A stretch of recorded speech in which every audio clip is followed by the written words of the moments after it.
We're going to start the meeting at 6:30, a little bit late. We're going to try to fast forward this.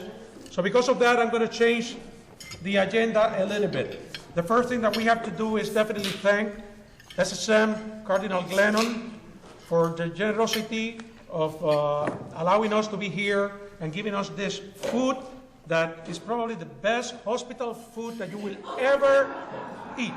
At least that's what Luis says. And of course, the common denominator here is a lady that is a good friend of our community, of all the community, not only the Hispanic community, and that's Judy. Judy Duncan, for many years, gracias. For many years represented Senator Kit Bond at our meetings, and she has been Director of Public Policy here at Cardinal Glennon since May of 2010. So I already asked what she's going to do for her anniversary come May 2011, so maybe we'll think about doing something. We could go to Guido's, for example. Thank you, Judy, for this invitation.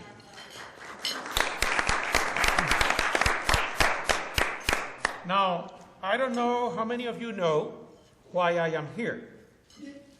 Because at the annual meeting in December, the membership of the Hispanic Leaders Group elected Cileya Miranda Yuen as the chair. And the membership also elected me as the vice chair.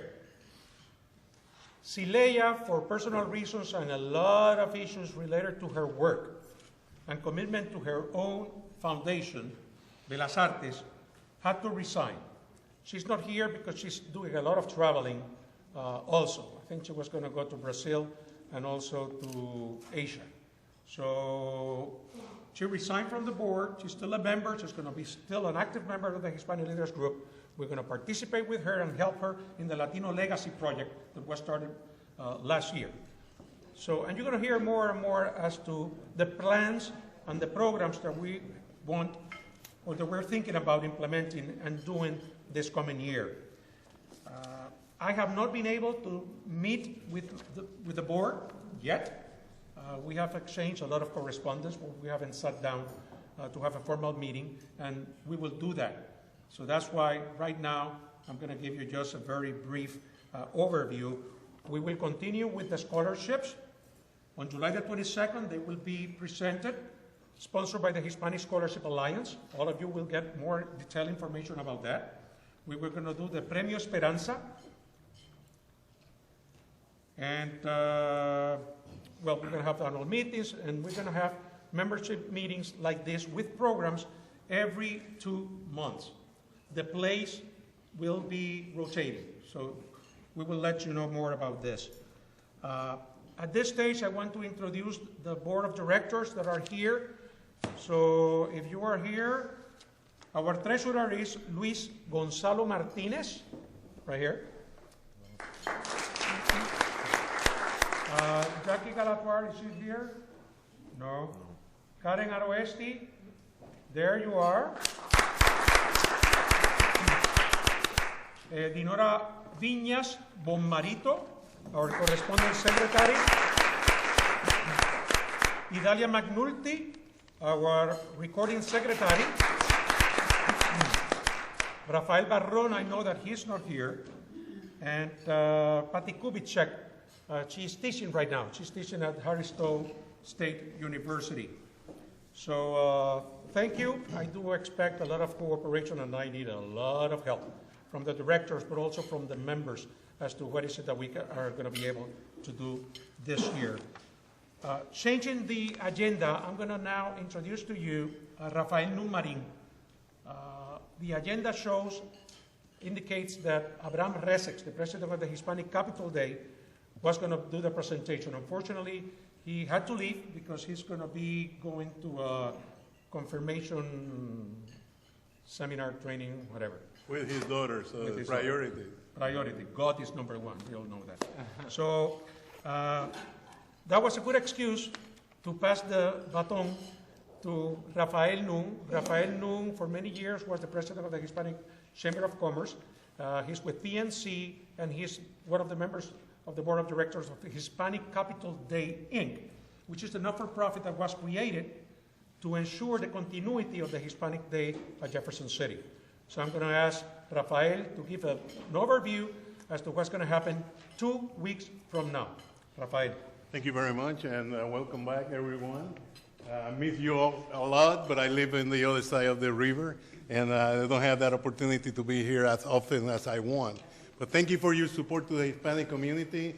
And I'm going to conduct this in dual language, Spanglish, and English, and what we call Puerto Rican English. So what we're going to do is, this year we have our what number Hispanic Day at Jefferson City? Anybody get? Yeah. 10. So that means for 10 years we have been going down there. First we start with about 10, then with 15, then with 50, then with 100, then with 150. Hopefully this time we've tried to get 200. Now there's a couple of changes that we have. I just want to have and tell you that since we started, there was not a single senator or House representative that were Hispanic or associated to Hispanic.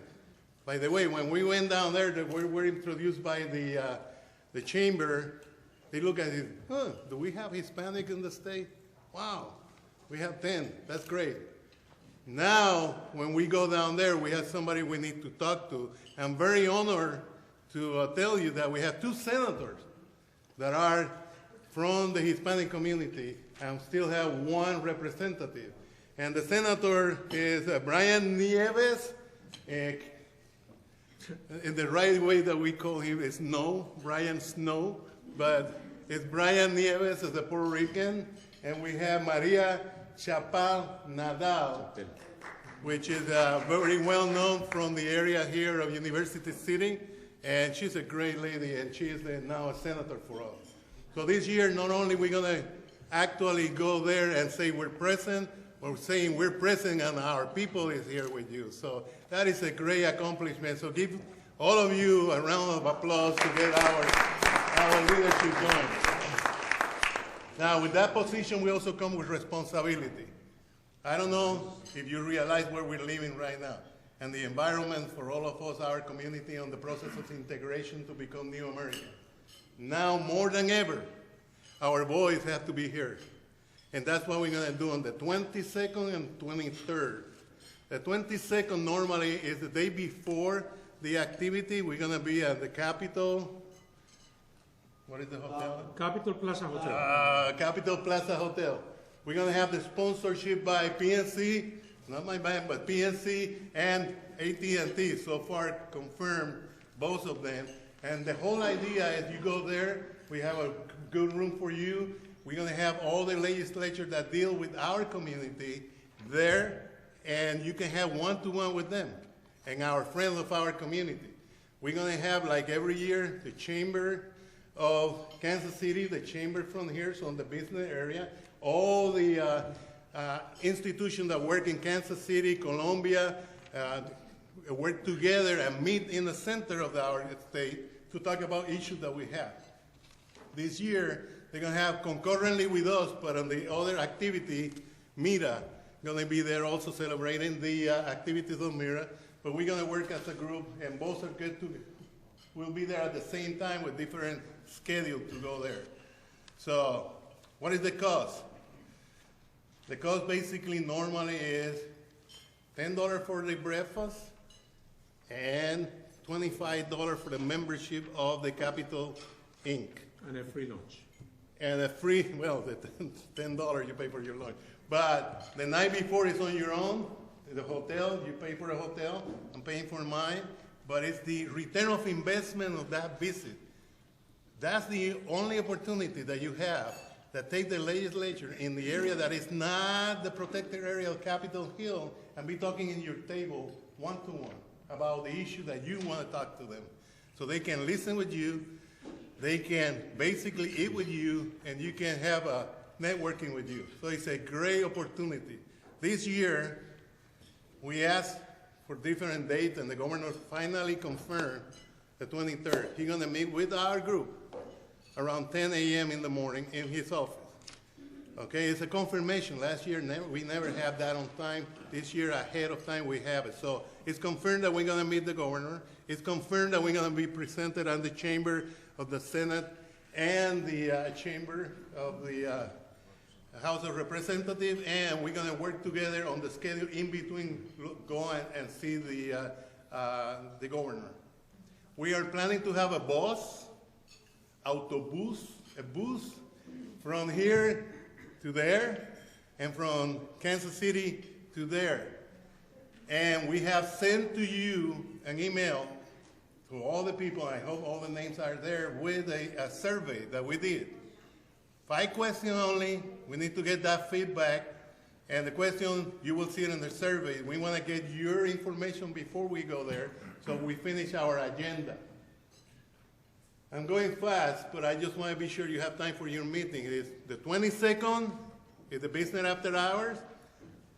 The 23rd, from 8 to 4:30 or 5, is the activity in the Jefferson City that includes from the beginning talking to ourselves, breakfast, from there splitting our team to visit different senators and representatives, visiting the chamber, both chambers, and meet with the governor.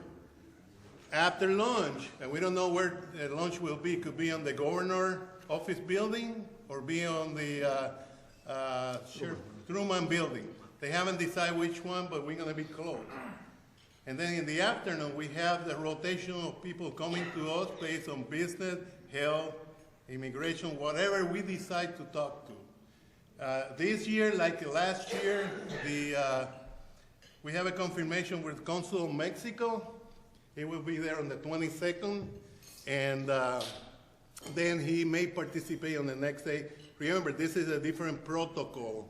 When you have a consul individual working with the situation, we need to follow those procedures. So if the governor wants to meet with him, it will be in a separate time for the consul. So we're doing the protocol for him. Normally what we do, we travel to Kansas City. We meet with him before the meeting on the 22nd. And we say we, I have PNC and the director of the organization, courtesy visit to him to update what the real situation with our Mexican community is. We do a personal invitation, and we normally drive with him to Jefferson City. So it serves two purposes: to update the information that he will present to you, and to bring him as a relationship with him. Now, again, there will be a way to, in the email that we're going to send you, how to register Hispanic Capital Day Inc., and the survey. If you need anything else, we're going to keep on sending to you electronically. If you have somebody who have not had the privilege to have access to a computer, please let Guillermo know through your organization, and then we will send that printed to them.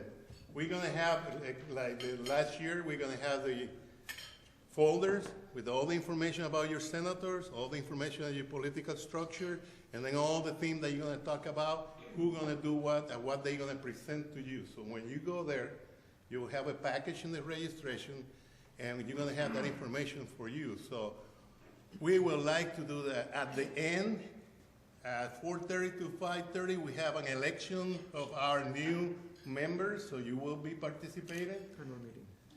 And the annual meeting. And then we're going to give you the treasury report. We're going to give you everything that we have. And remember, I just want to make a last big issue. We are not a lobby. And nothing to do with lobby. We're an advocacy of our community with the government that is our government. And there's a big difference between one and the other. We represent, we live, we are the community that live in St. Louis, in Kansas City, in Missouri. And we represent those that we support. And that is with our presence, our ideas, and our leadership. So I need your help. I already have confirmed myself, 5 Hispanic out of my organization confirmed that they're going with me. I want you to look to the side. Look to your neighbor. Look who is the leadership of your organization and confirm those individuals to be there. Because in Puerto Rico they say, cuando el río suena es porque agua viene.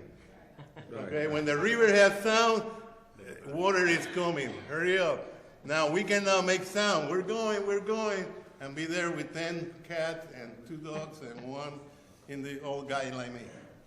So we need to participate. We need to switch where we are now. Where we are now, we have a voice. We have elected officials. I don't want you, any one of you, to not understand that what we have in this nation is because of what? Of the vote. Because we participate in our government. And if you don't vote, you cannot complain about our government. We want to generate change. We need to be able to integrate ourselves to the system. And one of the ways to influence our political people down at Jefferson City. That's comply with the requirement? Question and answers. Question and answers in dual language. ¿De qué? No oye.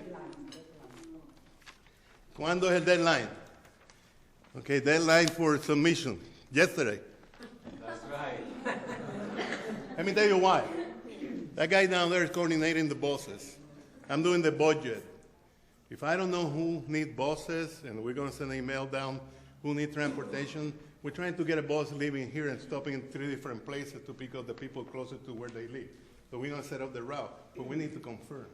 And we need to confirm how many people have. So I can tell you right now that I'm going, period. There's nothing more important except if I die. But if I die, my wife had the request to be able to collect the money, take me there, so they can see me even dead. So it's very important. Jaime. A couple of questions, clarification. The bus is leaving the 23rd or the 22nd? The 23rd. Good. Secondly, do we have, because obviously speaking to elected officials in groups requires a little preparation and someone that can make sense of what topic they're bringing up. So do we have either individuals that we know can speak about that subject eloquently and not going out there just to a photo op? That's a great question. Translated to Spanish. Si lo que quieren decir es importante, tenemos que buscar una persona que pueda hacer que transmita eso de una forma efectiva a nuestros legisladores. And just to add in English and Spanish is that we need to be very clear of what we're asking, and away from our emotion, away to our feeling, go on what we really want to accomplish. And his question is, do we have that? We send that through the information about the committees that we have, the different groups, where you want to participate, and we're listing based on the people that work in different areas like health, like social services, that immigration, that business, and we request, like, an example, business Luis was with the chamber, we asked the chamber to give us a synopsis of what business is, impact they have on their business.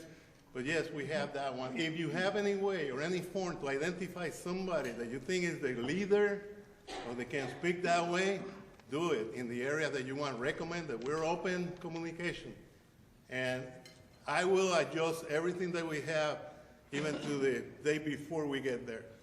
The printing shop is open, everything is electronically, and believe me, I'm an old man, very old, okay? But I'm using this stuff. And you know how I talk to my granddaughter? Okay? With text message. With this finger and with the little text stuff that I have here, it takes me about 1 hour to make a text message. And then translate it to the new word that she's using, like I love you, or something like that without the whole word. But I'm doing it. There's no reason why we cannot get your feedback as soon as you receive that email. Follow up to my question. Second follow-up. Are you trying to avoid, because this is going to happen, individuals that have particular issues with a particular situation, and therefore they're going to take the time to go there and say, Senator, I am going to be deported. I want you to get, is that going to be part of it or not?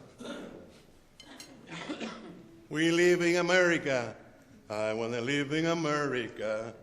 You're going to have your time, in between what the group go and visit different selected officials to go and talk to your legislature. Personally, I will go and talk to the ones in charge. And that time, I time with him. I'm not limiting in any way or any form the freedom that we have here if we follow the basic principle of America. Respect and listening to what they have to say and not make an issue or something when you visit an individual. If you come to my home and you don't use the right voice, right language to ask me a question, I will throw you out. So if you don't use the same principle in any place down there and we perceive that you're not doing that, I personally will throw you out also, period. Everything with respect. I have some question about St. Charles. I do, with my Hispanic people there. I'm going to talk to my senator and my representative about those issues. But when we represent the group and we are in our meeting in the morning and we represent who want to visit this and that, let me give you an example. I don't know, president of the chamber. We have, as a group, we decide who's going to be that individual to talk and the question that we're going to have. And that is standard with our group. Now, the behavior in the Capitol or any place is our responsibility. This is an accountable and responsible community. We're professional in what we do. We are Hispanic and we're Hispanic American, and we as individuals will behave the way that we would like them to behave with us. So it won't be accepted any lack of respect to anyone, but we're not limiting freedom. I love this country. I served the army of this country in 4 different wars, and I survived, and I'm still fighting the war, more important in my life, with my wife, and I still survive. So,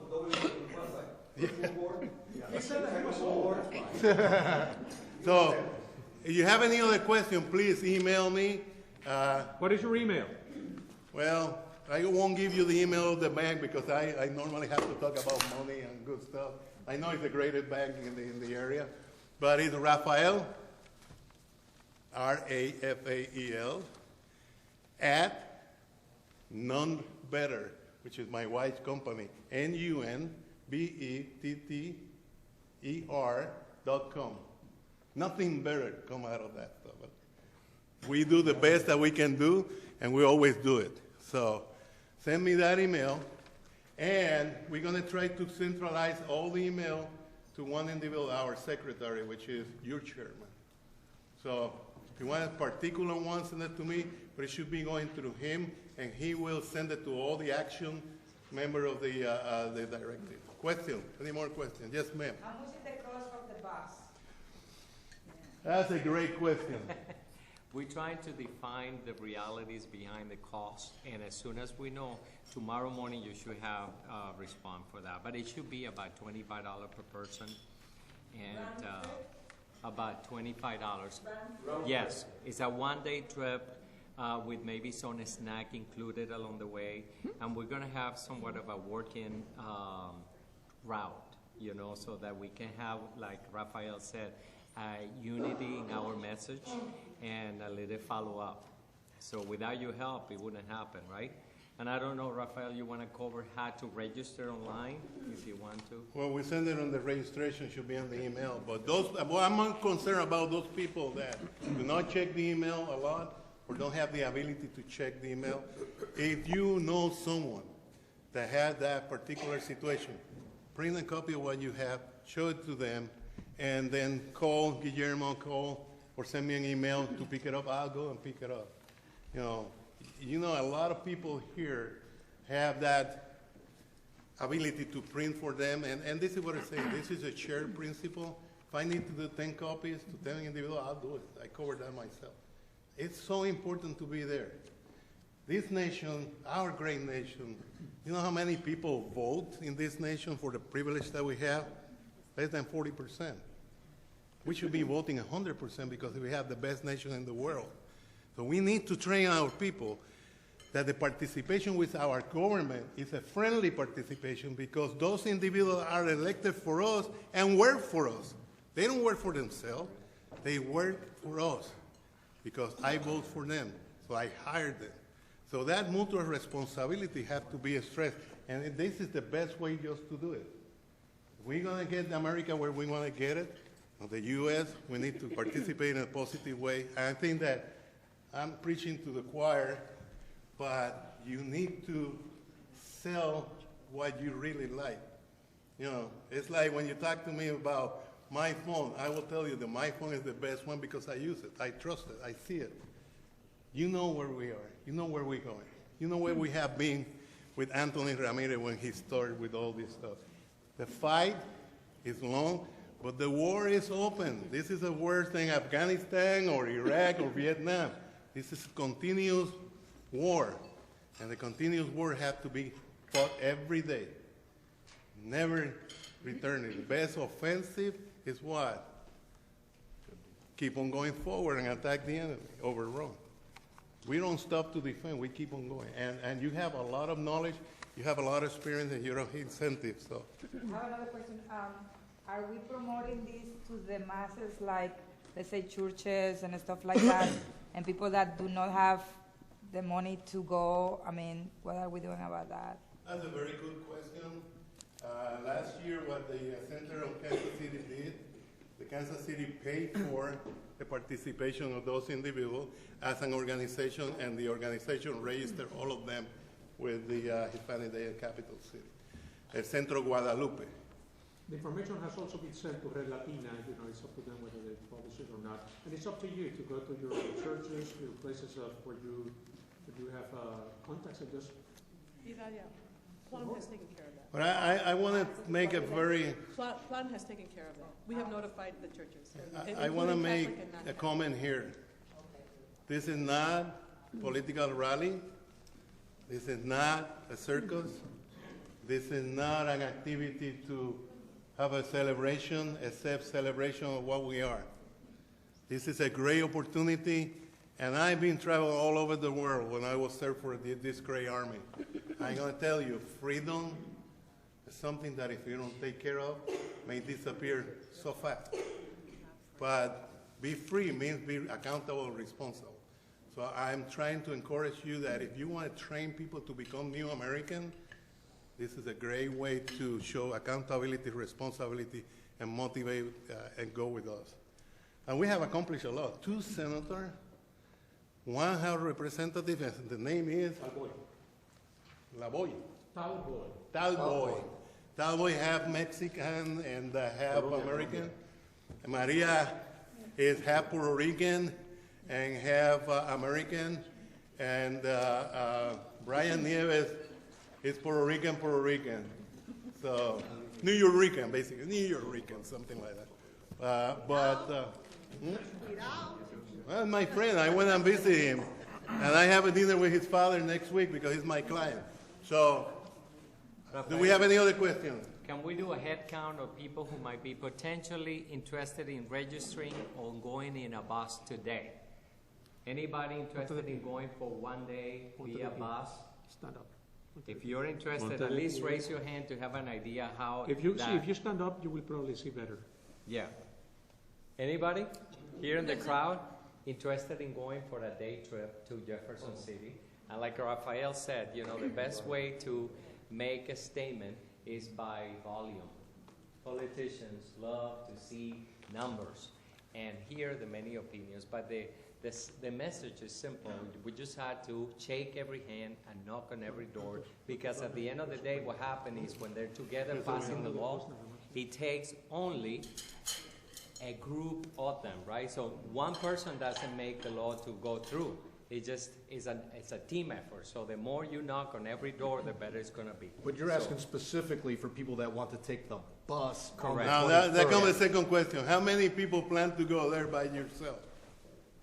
Okay, we got 1, 2, 3, 4, 5, 6, 7, 8, 9. Okay, good. 9 plus I have 6, but we have 15 already. So we need help as far as promoting the day trip, and if you have any connections anywhere, it will be welcome. And the last but not the least, if you represent an organization that deal with Hispanic and you're not Hispanic, you can be there. It's just the way that they will listen to you, your needs. And that is a great way to present your organization to other organizations for networking. So don't limit yourself.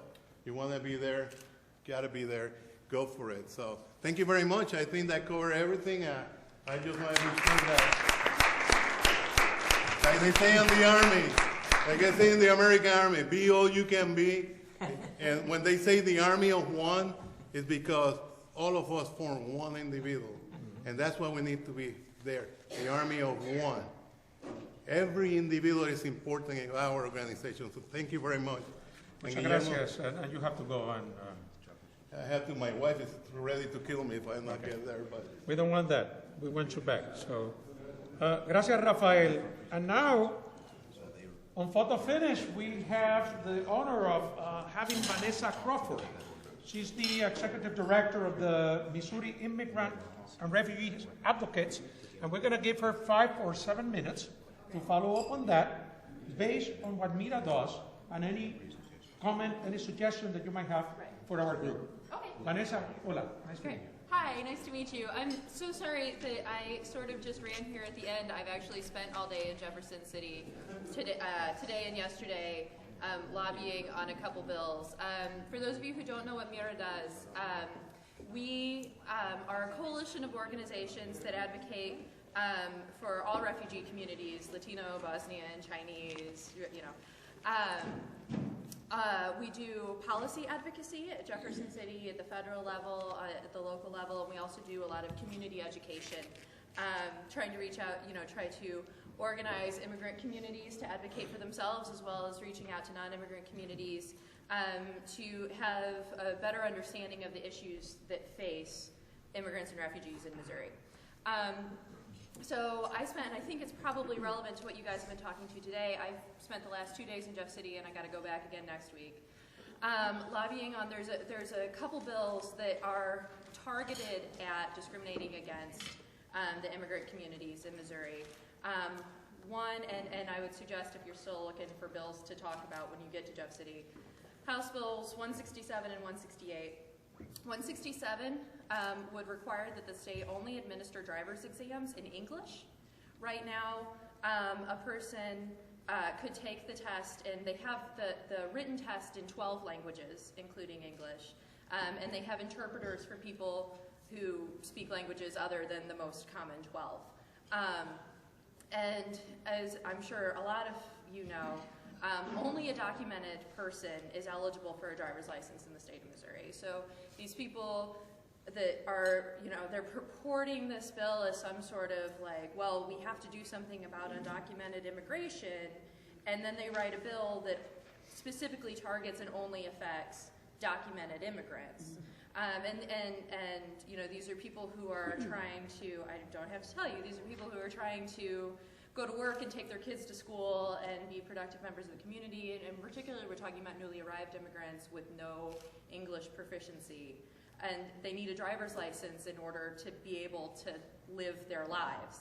And the state of Missouri for years and years has acknowledged that it's more important to make sure that people understand traffic laws than it is to make sure that they're proficient in English, that will come, but we need to get them a driver's license first of all.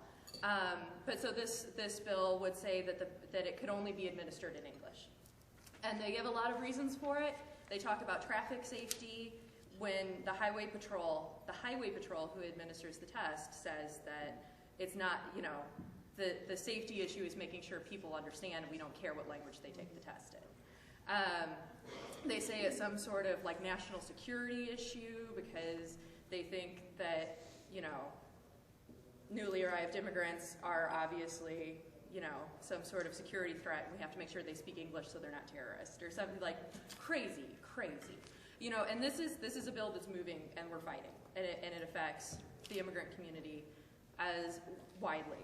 Who's sponsored it? Jerry Nolte, Representative Nolte he's from Gladstone, which is in the Kansas City area.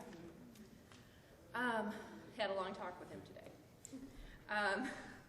The other bill, also sponsored by Representative Nolte, is House Bill 168, and that would require driver's licenses and state IDs of non-citizens to have an emblem on it that indicates that the person is a non-citizen. Sure. Is it gonna be engraved on the? Right, wrist? it's your number, On the and wrist, you have is to it write. on the- With a green card. What is the purpose, what does he state the purpose of that? So I think that the reason, and they actually, some of the compromise language that they've been talking about on the exam English bill is that if they let somebody take an exam in another language, that they would have a mark on their ID that says that that they didn't take their test in English. I think the other component of it is how they keep talking about the voter ID bills, that there's a bill every year that would require voters to present a picture ID in order to vote. Right. And there's this misguided notion that, because a non-citizen can have a state ID or a driver's license, and so they're thinking that they're going to stop non-citizens from voting because that's a problem that needs solving. That if you indicate that a person isn't a citizen on their ID, that they wouldn't be able to use it as an ID for voting.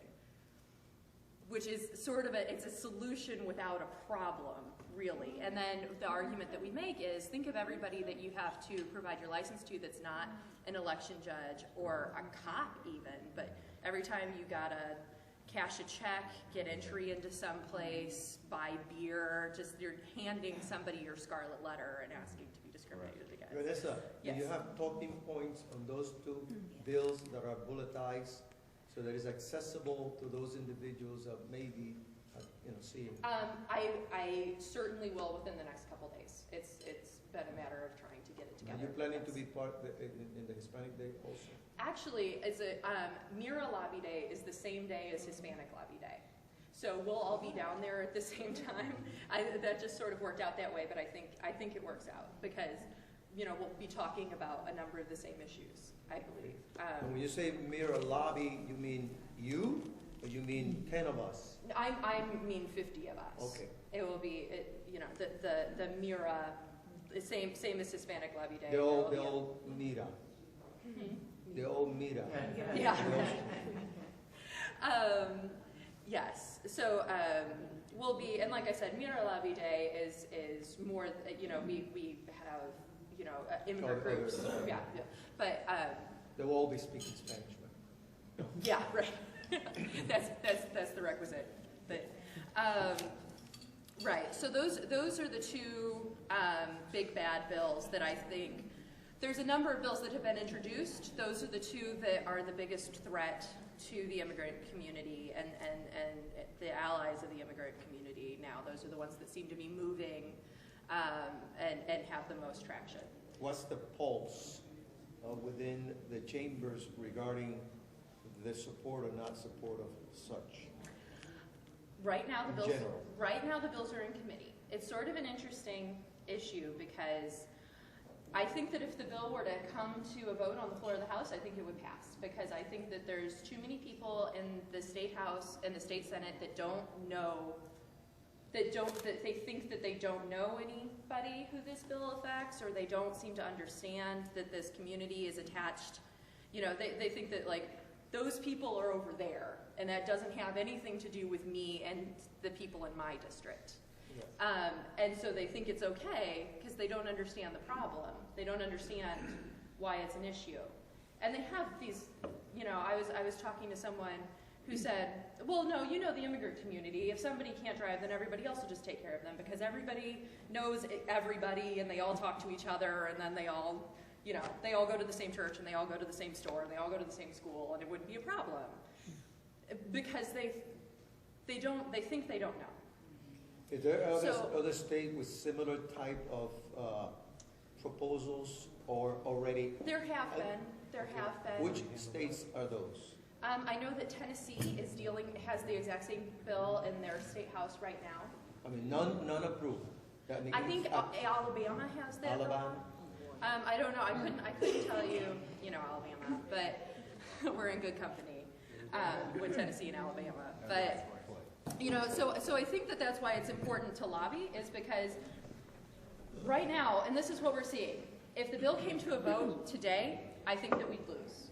But I think that the more we have been putting phone calls into their offices and going and talking to legislators and bringing immigrants to their office to talk about why this is a problem, it's opening their eyes. And I think that the more that we can talk to them, the less interest there would be in doing something like this, which is why I think it's really important. Yeah.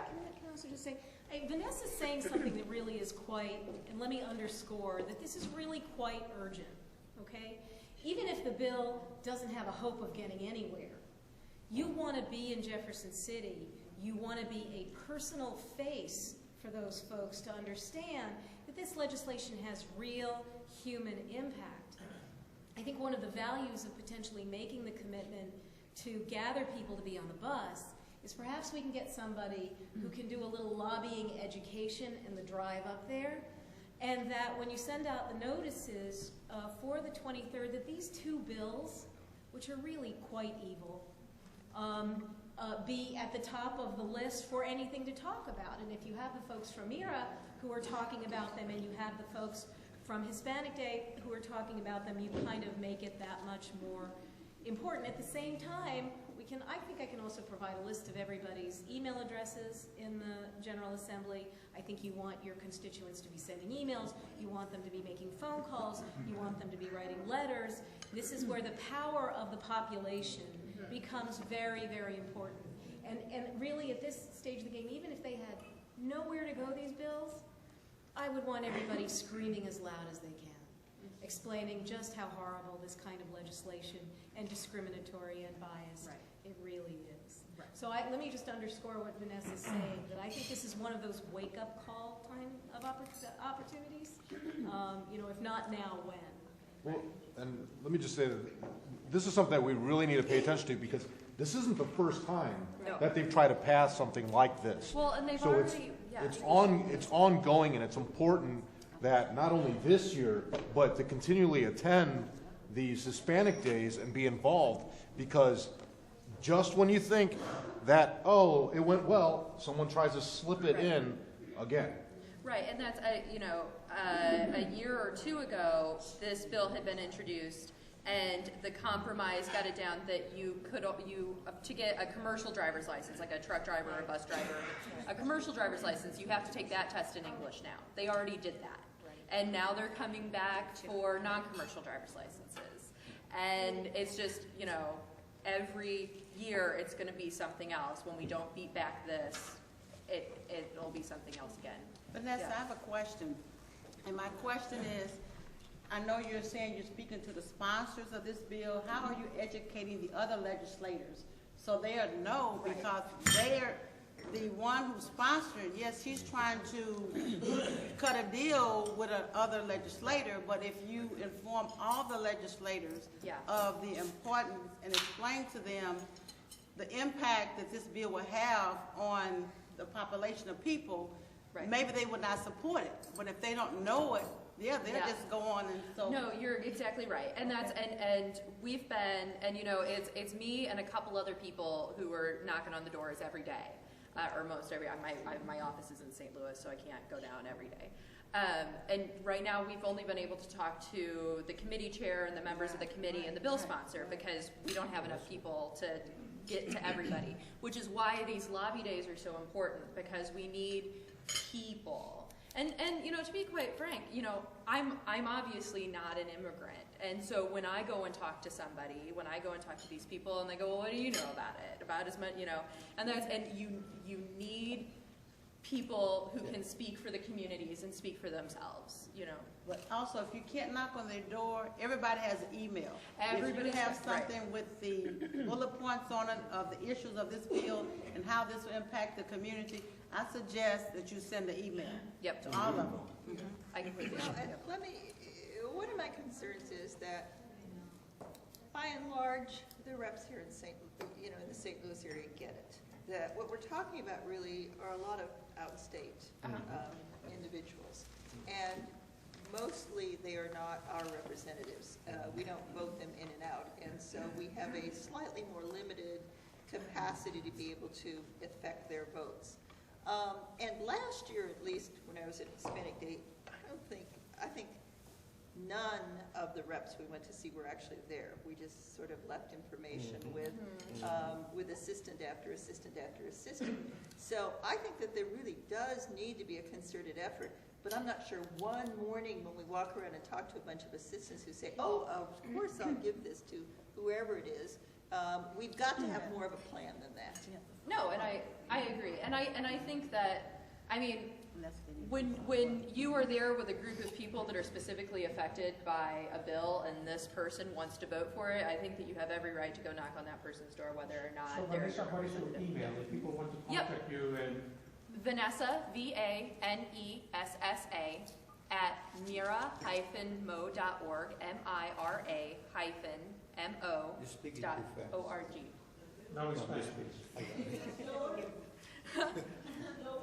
V-A-N-E-S-S-A at mira-mo.org. Why don't you give them your website too? mira-mo.org. Now, I just had to tell you that as I arrived to this country many moons ago, I was an international student, and if that rule would have been in effect, I would have been handicapped because the first city you arrive, depending about where you go to study, if they don't have the transportation means for you to go from college and back and forth, you'll be stranded. So, and needless to say, on the other side of the coin, you have people who, are contributing strongly to the economy because we all know that education costs. And if you are a foreign student coming here from another country, the cost goes up significantly. Not to mention, the other, you had to rent, you had to buy furniture, so the impact on the economics will be felt. And I don't know if Missouri wants to do that. And multiply that times 100 if you're a refugee. Well, I think that's important though to have in your refugee. outline though. And so whatever you send out, specifically the amount of people, numbers, and numbers as far as money, revenue, to show how much it'll hit for impact. Because they're going to take a look at, well, in my area, I mean, why do I care? Well, you care because it's going to shut down this, and this. So I encourage you to send us something that specifically talks about people and the amount of revenue that it's going to lose, or potential revenue. Right. And also in the future, like in 5 years, it could lose this amount. So. Right. And we could go on and on and on. You have her email. You can communicate with her. We have to be respectful of the president of Cardinal Glennon, and we have to move on. We have to. Okay? Good job, Vanessa. Thank you, Vanessa. And now we have to move on, and we have the pleasure of having with us the president of SSM Cardinal Glennon Children's Medical Center. And she has been in this position since October of 2008, and she is Sherlene Hailstone. That's you? That's me. Nice meeting you. Nice meeting you. Hola. And Hola. I'm not going to read all of this, but they need to know a little bit about you. Okay. All right. Okay? I'm kind of old, so I'm glad you're not going to read the No, whole you thing. should have seen the guy that just spoke before and left. No. I talked to him in the hallway. He's still talking. I know. Well, she brought a lot of strengths to this unique job here. And she has a strong background in operations. She's a nurse, and she understands, which is very important, the relationship between Cardinal Glennon and St. Louis University. She joined SSM Healthcare in 2005 as president of SSM St. Joseph Health Center in St. Charles. She has previously served as executive vice president and CEO at St. Francis Hospital, a teaching hospital in Evanston, Illinois. And she also spent 15 years in a variety of administrative positions with Barnes Jewish Hospital, etc., etc., etc. So, thank you for this great opportunity. Thank you for And the floor is joining us. yours. Oh, Thank you, great. Charlie. Thank you so much. Well, it's kind of a large group, so maybe I won't have you go around and introduce yourselves to me. Can you hear me all right? Or do I need the microphone? I don't know. Do you know if this is going to, I don't know if this is. Oh, unless you have your, well, I have it, but I don't.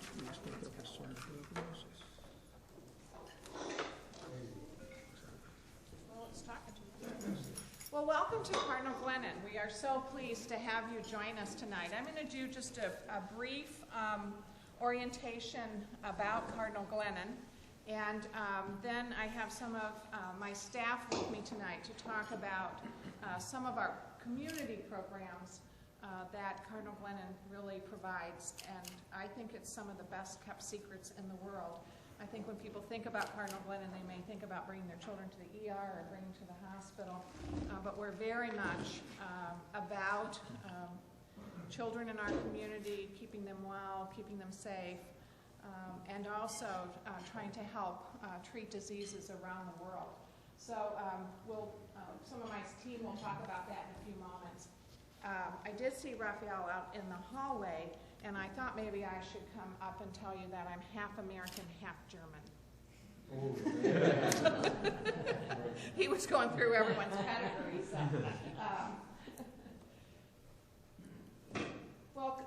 SSM Cardinal Glennon Children's Medical Center, the hospital opened in 1956. It was really built because of a dream that a local pediatrician had in the 40s, and his name was Dr. Peter Donnie, D-A-N-I-S. You were in the Donnie Auditorium. And he was a Catholic physician that practiced at St. Mary's Health Center, which is one of the primary first hospitals of the Franciscan Sisters of Mary, which is our sponsoring congregation. And he met with the Archbishop and said he had a dream to build a children's hospital. And so they put together a group. And if you think about the 40s, children were waiting a long time for treatment. It was a polio epidemic. They just did not have enough doctors, enough beds. And so the Catholic community in this city spent the next 10 years raising $6 million to build Cardinal Glennon. So it was an archdiocese-owned hospital from 1956 to 1996. But it has always been managed by the Franciscan Sisters of Mary. And the day we opened, they closed their pediatric wards at St. Mary's in Clayton and moved the children here. In fact, just a couple of months ago, Sister Noreen, who was 95, came to work every day at Cardinal Glennon. She had moved patients into this hospital. But it was one of the first hospitals in the country, in the whole United States and sort of the world, to be built specifically for children. And I don't think a lot of people really understand that, but when we go back in the archives, people came from Germany, my ancestry, but from all over the world to see this hospital that was built just for children. So the hospital has always, is now owned by SSM Healthcare. In St. Louis, we have 6 adult hospitals, those being St. Mary's, DePaul, St. Joe's Health Center West, St. Joe's Health Center in St. Charles, the new St. Clair Hospital. And did I miss anybody? I think that's, I said St. Mary's, yeah, St. Mary's. We currently operate 190 inpatient beds. We have 1,800 employees who take care of our patients. And our medical staff is both community pediatricians as well as St. Louis University faculty. When the hospital was built, it had 3 fundamental values that we still have today. One of those is that we are a faith-based Catholic organization. The second is that we would be a teaching pediatric hospital, and I'll talk a little bit more about that. And the third foundation that we have is that we treat all children regardless of their ability to pay. And that has been true since the day we opened, really, the doors. We are the only freestanding Catholic pediatric hospital in the United States. Other pediatric hospitals are what we call, like St. John's, a hospital within a hospital. So they do pediatrics on several of their floors. But we're the only freestanding Catholic in the United States. We have many firsts in pediatric care. I won't go through all of those. But we serve children within a 150-mile radius of St. Louis. So many of our children come from Illinois, from southern Missouri, western Missouri, etc. This gives you a map, and you can kind of see we're big on rivers here. But this gives you an idea. Here's Cardinal Glennon.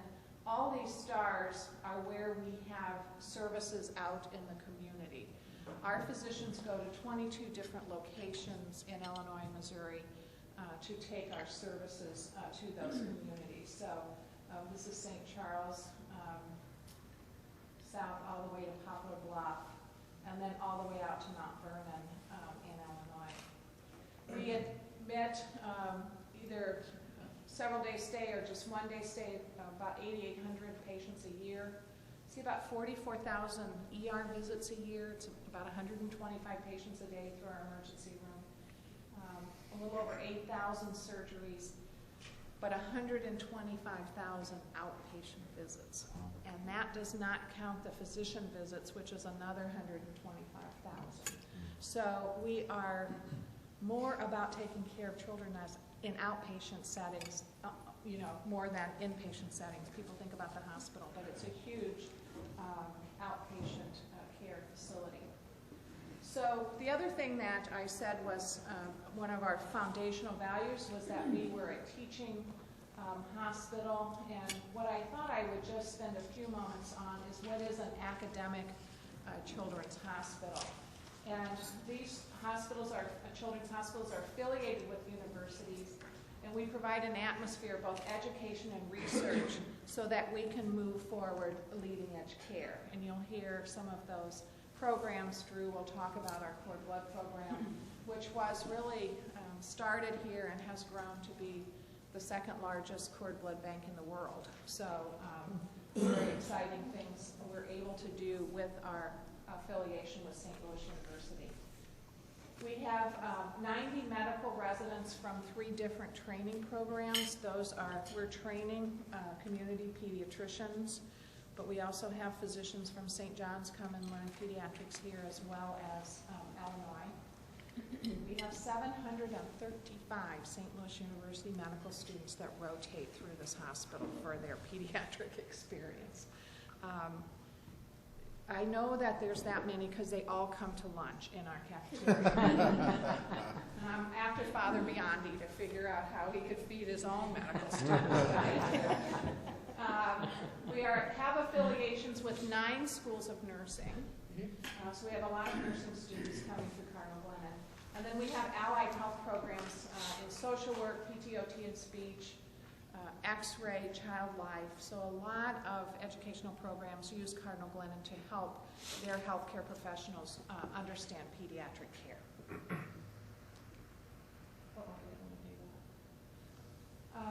You'll hear some of these presentations in a few moments. Our community programs are really, you'll hear from Julie. Cardinal Glennon is the sponsor of the Missouri Poison Control Center. Oh no, I said it wrong. Julie changed their name. It's the Missouri Poison Center because we realized we didn't control anything.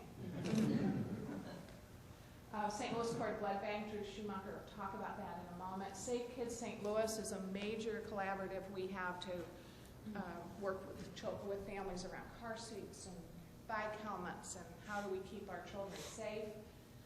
Knights of Columbus Developmental Center, this is one of the 3 centers in the state who receive funding to evaluate children with autism or other developmental disabilities. Reach Out and Read is a national program that we sponsor, and I don't know if Jimmy's not talking about that one, are you, Jimmy? But we distribute how many books a year? 140,000 books. It's a program where the pediatricians give the parents books at each visit, so by the time they're about 4 or 5 years old, the children will receive 10 books, age-appropriate books, because many of our children do not have resources in their homes for their families to buy them books. And so a lot of times these are the only books that are in the home. And it's been proven that if the children have books, they learn to read better, they do better in school. And then we have a school partnership with hospitals in the Archdiocese of St. Louis. Well, children in our country, even though it's a great country, as we've been talking about earlier, children in this country, many of them live in poverty. And 6 out of each 10 10 children who come to this hospital for care qualify for Medicaid. Wow. And 3 out of 10, or 3.5, have insurance. And I guess we can't figure out these other 3%, but some of them have no coverage at all, and we're seeing that more now as people lost their jobs. They may have too much resource for Medicaid, but they don't have money to pay for the care. So that is our inpatient services. In our emergency room, it's almost 8 children out of 10 are on Medicaid. Kind of tells you that the families are using the emergency room a lot of times for their primary care. It's not because they don't have places they could go. We really do have very strong federally qualified healthcare clinics. But if you think about parents and families living on Medicaid, they can't afford to take the day off. So if the child's sick, you know, when my children were little, my husband took off or I took off and took a vacation day. We were blessed to be able to do that. But these families, they can't miss a day of work because that way they don't eat, don't pay their rent, and so they come whenever they can bring the children. We do those legislative lobbying days and invite legislators in and help them understand that our children get their care through Medicaid, which is funded by the state. And I was at a meeting the other day, and one of the hospital presidents said, every legislator loves pediatric kids care. They love their pediatric hospitals, but they hate funding Medicaid. Well, that just doesn't quite work. So that's a major issue for us. Providing care for families with severe financial challenges, as I've talked about. Many of our families, they need gas cards, they need food when they get here, they need someone else to help them take care of the other children. It's really quite devastating for them. And then the other big issue that we face is there's a major shortage of pediatric subspecialists in the United States. So when I first came here 2.5 years ago, we had 36 openings for specialty pediatric physicians. So big shortage. I thought I would talk just a few moments. You hear a lot in the news about healthcare reform. And regardless of your politics, some of us like some parts of it and some of us don't. But from my perspective, there are some positive things. And anyone in the room have a 25-year-old or a 24-year-old? Any of you put them back on your insurance plans? We like that piece of the healthcare reform, don't we? Yeah. So it extended insurance coverage to 26 years.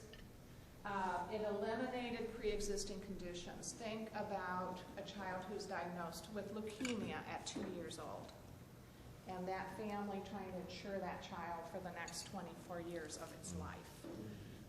So this is not only important for adults, but very important for children.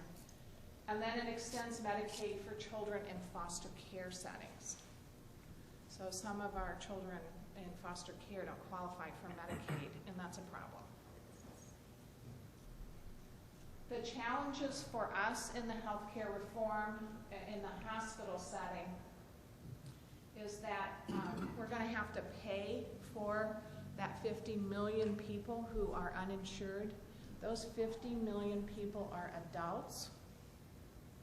We have to find the money. You know, they said, well, we're not going to get that coverage until 2014. And between 2010 and 2014, we're going to get cost out of the system. So that meant the reimbursement for hospitals and other providers were going to go down. So we right now have the potential to eliminate half of the operating margin of Cardinal Glennon through these changes, and they're doing it. Really, it's an issue of several different things. We're a disproportionate share because we have more Medicaid than a lot of hospitals. The Missouri state budget is not quite as bad as Illinois. Anybody in here from Illinois? Yeah. We have a balanced budget amendment in Missouri, which means we can't borrow money for the state, which means if we're $30 million or $300 million short in Missouri, we have to balance the budget. And then changes to provider tax provisions. This is a way that we have brought more Medicaid dollars from the federal government into the state of Missouri. And the other issue for us is that as we bring on those 50 million adults in the United States, they're talking about bringing those individuals into a Medicaid or a state kind of insurance plan, and those people are going to start competing for those Medicaid dollars that historically have taken care of children and pregnant mothers. So there's a lot of the states who have moved ahead, like Massachusetts, Minnesota. As I talk with those hospital presidents, it's a big issue because there's not enough money. So they start fighting over the money.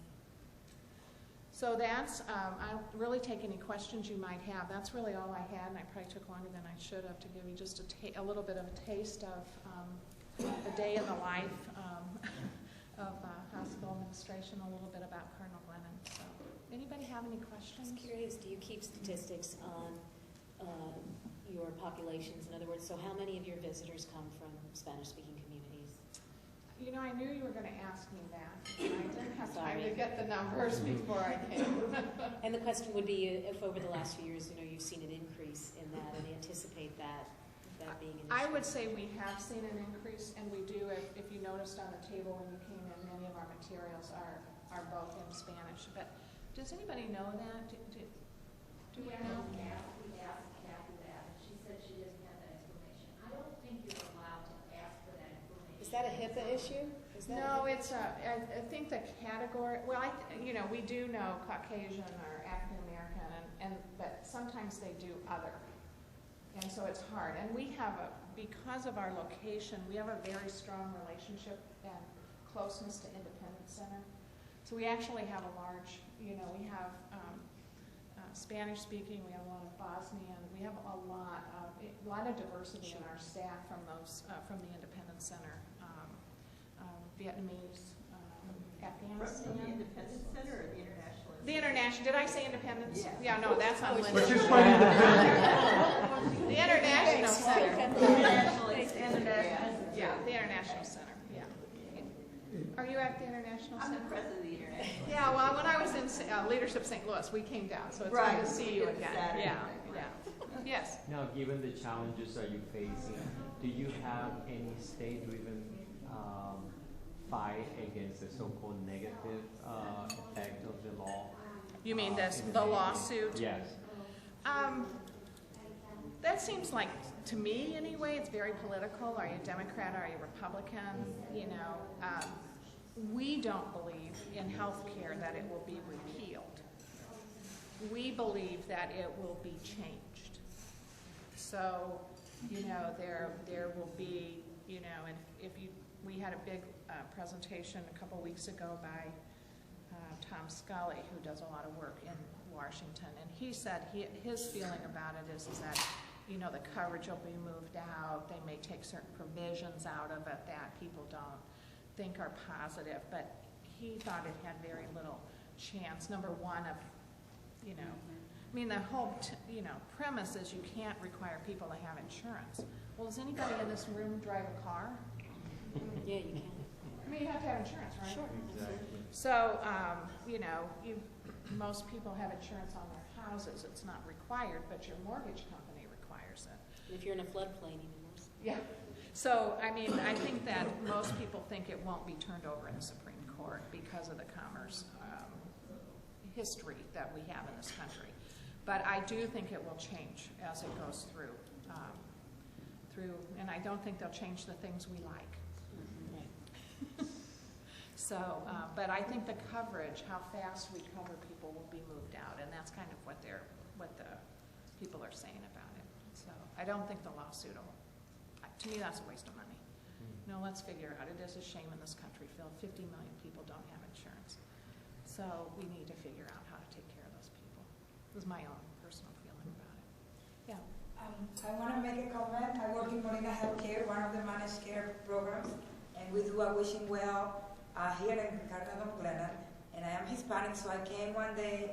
I was dressed as Cleo, and we had a lot of, like 3 or 4 Hispanic children, and the parents were so happy to be here, and they told me how you guys treat them with respect and all that, and I really congratulate you for that. And you know, do you do more activities for the Hispanic people or different other cultures? Well, we do a lot of, number one, you don't have to tell the staff here to treat children or their families with respect. It's in their heart. But we do diversity training about what's culturally important to people of different cultures. And so, we do that. But I don't have to spend any time talking to my staff about respect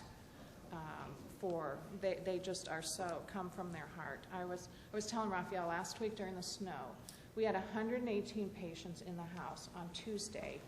That was the day that, they said we were going to get the blizzard or whatever. And 100 staff members spent the night in this room and everywhere else we could put them. So that kind of tells you the dedication. I mean, the nursery nurses just came with their clothes and said, I'm here. And, you had people calling. So it's a wonderful culture here. And but we do cultural diversity and spend a lot of time on the language issues as well. We used to work really closely with International Center, I think, didn't we, on some of the language things?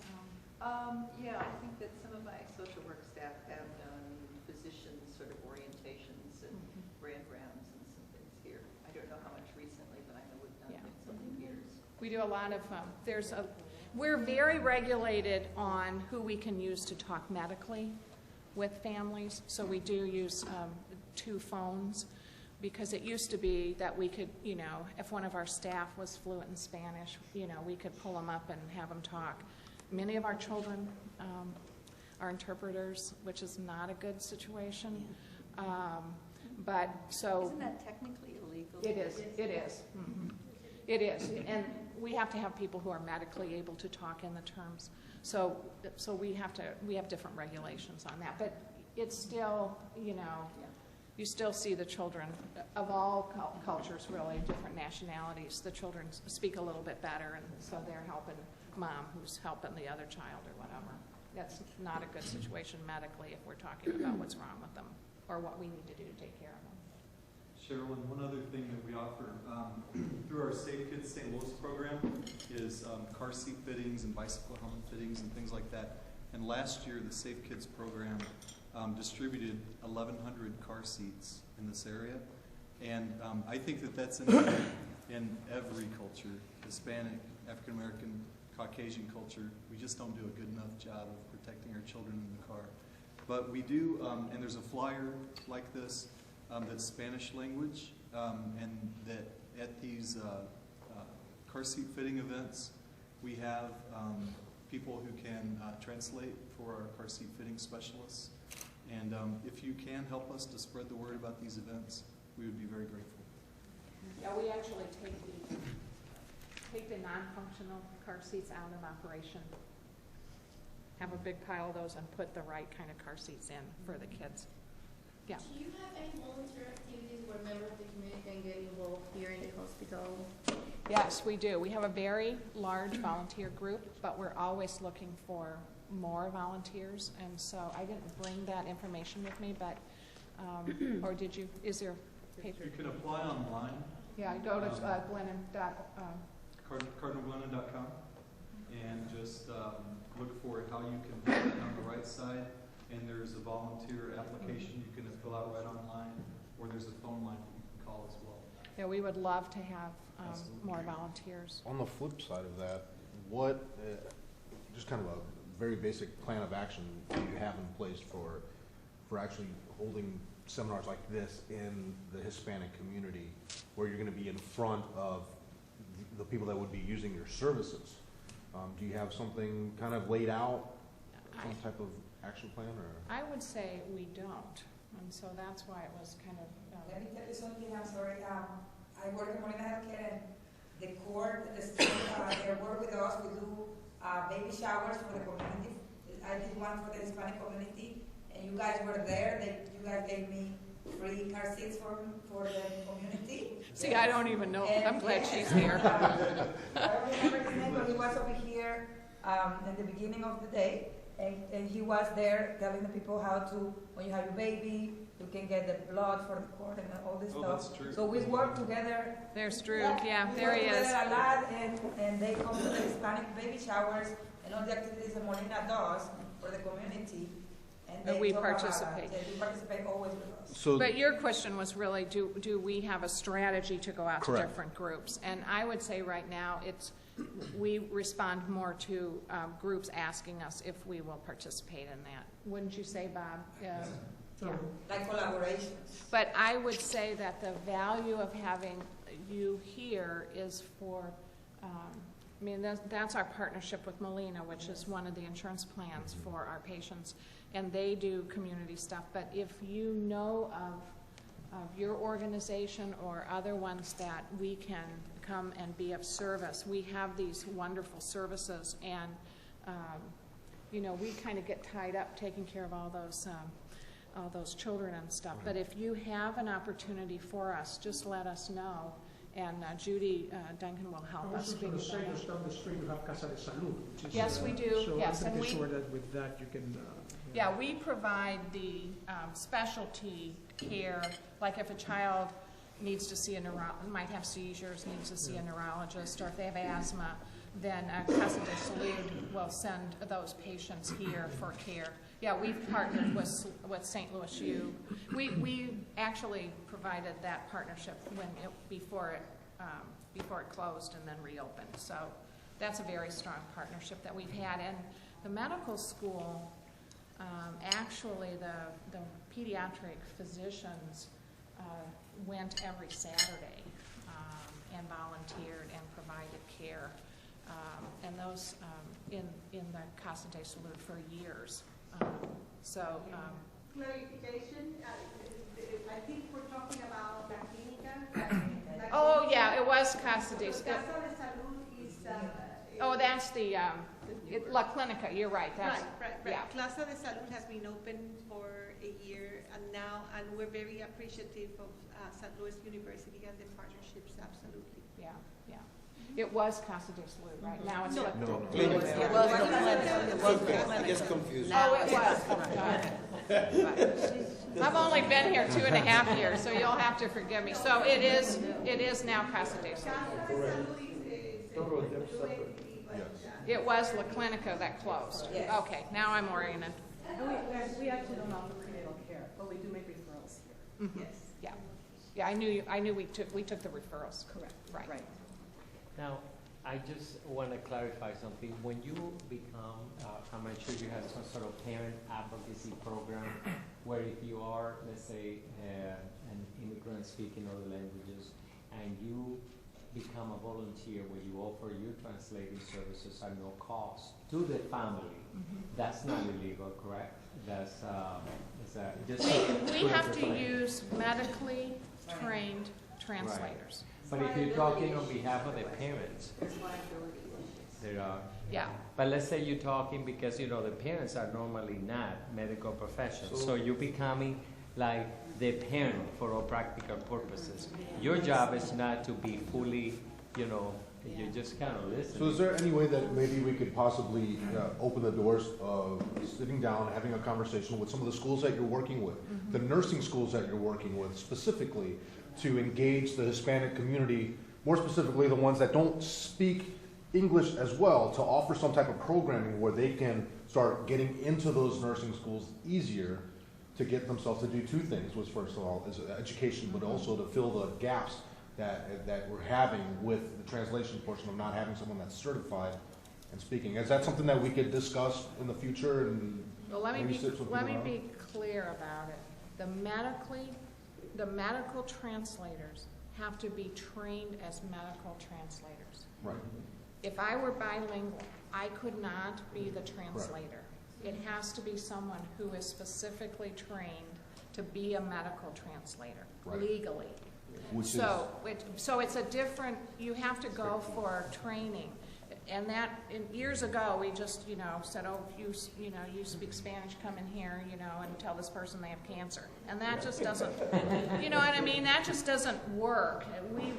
There are courses that medical translators go to, and then they learn the terminology, and they also learn not to put their spin on what the doctor said. It's almost like you see sign language where you see people doing like this and they just repeat exactly what the doctor said. So we have to use individuals certified. What'd you say? Certified. Yeah. So we can't really do that legally. We have a representative here from LAM, Language Access Metro Project, who does interpretation here. You want to say a few things? Oh, you got an expert here. Well, dang, jump up and help me. We work pretty close with Cardinal Glennon. We cover about 125 languages. And then we notice like all the staff in Cardinal Glennon, they're competent and they know how to work with an interpreter. And every time they have somebody who doesn't speak the language, they will call, they will get them right away. And then we do trainings, cultural trainings also. And then I guess we are the only agency qualified to train interpreters here in the San Luis area. There is like 40-hour training, bridging the gap. It's like national recognized. And then I guess we work with all the SSM, St. Mary's, all the Cardinal Glennon, and same as the Molina Healthcare. We're partners with them also. And then we go with like, I don't know, out in the community also. We do volunteer also. So whenever like Molina have some baby showers, we go there as a volunteers also and help with the language. Yeah. Sarah, I have a question that may be related to that. As a nurse and president of this great institution, when we have Latino nurses that immigrate here, obviously cannot perform, is there any particular thing happening to certify them before, I mean, not going through the whole training again because they're not certified? Is that something that has been an issue? I know it has been brought to my attention, dentists, nurses, physicians that are immigrating, that are, you know, here, legally trained, cannot perform. Yeah, it's a major challenge because first, as I understand it, and I'm not an expert on it, but is anybody else in the room an expert on this? See, I'm learning to ask who's in the room. I should have had you introduce yourself. But anyone immigrating to this country who have been trained in other countries, it doesn't really matter which country, the very first thing they have to do is pass an English proficiency Yeah, test. okay, I understand that, yeah. And then they have to, depending on the schools that they went to, they then have to set for their boards. So any of the registered nurses would have to pass the Missouri Licensure Board before they could work as a nurse. Same thing for physicians. We've had some physicians who may have trained in a different country that hadn't gone to the education that's required in the U.S. to set for their boards, and so many of them work in the labs and do other work. But that is very much regulated by state law. I think that if I may share that information, Teresa Generous, who's a classmate of ours at the Leadership St. Louis, for Karen and this good man here, Bob, he's a good person. Are you sure? I'm glad you filled me in on that because I wasn't sure. Yeah. We kind of know a little bit about him on the fun side. Okay. But Teresa is in charge of the regulations, and she's the lawyer that's heading the Division of Regulation and Licensure for the state of Missouri. And it might be a good thing when we go that we kind of bug her a little bit and ask her to see if there could be something that she can bridge for Hispanic Leaders Group to try to work something out. And then as far as getting some of the contact for some of the outreach, we will bug Bob. It's not easy to say. Maria Teresa, there's another component to it too, which is of the recertification process, which has to do with equivalencies, being able to translate the degree overseas to what's here based on university understanding. And there are accredited recertification operations around the United States, and you have to know where the one is that really will pertain to the kind of document, document, not just document translation, but really the recertification of it in terms of what the equivalency is over here. Because being a doctor or a nurse in one country and having that degree may be very different than what we assume is the standard over here. So before getting the license, you have to get the recertification done too. And that's what I was trying to say. You have to pass. And that's something that maybe we can explore, because the more professionals that move into our area, into our community, we want to give them the opportunity, and they want to serve. They want to be involved. Yeah, I mean, that's what's in their heart. That's what they want to do with their life. And we would appreciate that staff having that, And keep in mind that research, inventions, things that have occurred beyond the borders of the US of A, from individuals, and those processes are used here, there is a general perception that this is the place you get the best education, and therefore we need to be certified with our rules so that you can perform, because you're not as good as, and that really gets me all the time. But it's all a matter of regulation, as she's indicating. Individuals that set that up and therefore become law, and then you have to follow those laws, and you have to do it. As president, you don't have any choice. But it's frustrating to those professionals moving here who wanted to do something and not being able to. So we may be opening. And could do it. And they're very proficient. We need to make sure that that is an equivalent. Yeah, it's a waste of talents. We have friends that are dentists, that we are pedia dentists, that we are desperate to get. Like you said, you have an opening for all these people, but they don't want to go through 4 or 5 years of school again. So. And sometimes longer. Yes. We have some doctors who were doctors and, overseas or somewhere else, and they have to start all the way back in that 3-year residency again. It is very onerous. Yeah. I think it's not uncommon for people to come to visit or come into the community for a relatively short time who are trained professionals from elsewhere, and it might make a good partnership. I'm just spinning between Cardinal Glennon and community members, that you had a contact person here that could work with them about visas and so on. If you have physicians, assuming they can pass the tests. And get the certification. But the knowledge of what to do to get the visas is a specialized is a gap that you have. Yeah, the labor certification process, I think, is part of the question mark at that point, especially if it's a non-medical degree, but somebody who needs technical experience. If you had somebody who was aware of, maybe you do. Well, we work with different law firms that really help. We have a lot of physicians who come to just as you say, they come to the country for training. They're on one kind of visa. Then they want to stay. They have to move off, off into a J visa or different. And so we work with those very extensively, but it's very expensive. So I'm going to turn it over. One more question, and then I'm going to turn it over. I was curious about the cost of blood bank. Okay, you want to hear that presentation? Move us on? Yeah, let's do it. Okay. Yeah. All right. Okay. Let's do it. Thank you. I wish I were smarter. There's a lot of talent in this room.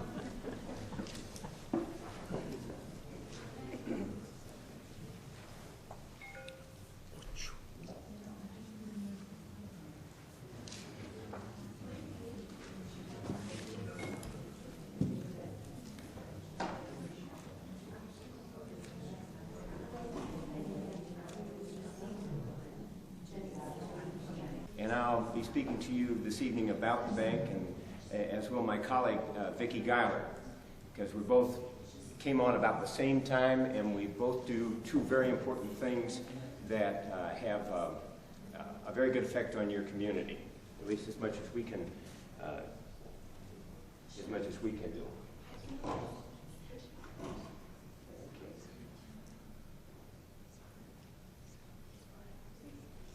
Which button do I press?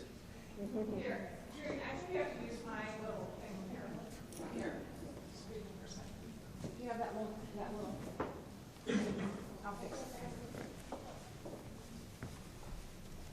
That's your presentation? Oh, here, I think I have to move your slides that way. Oh, that way. Yeah, go for it. That's fine. All right. You can move them. Okay, just to give you a real quick rundown, what is cord blood? It's the blood that remains in the umbilical cord and the placenta after a baby is born. And it's a rich source of adult stem cells. These are not controversial. They're not the ones that everybody's arguing about. These are like bone marrow, just very much the same as bone marrow.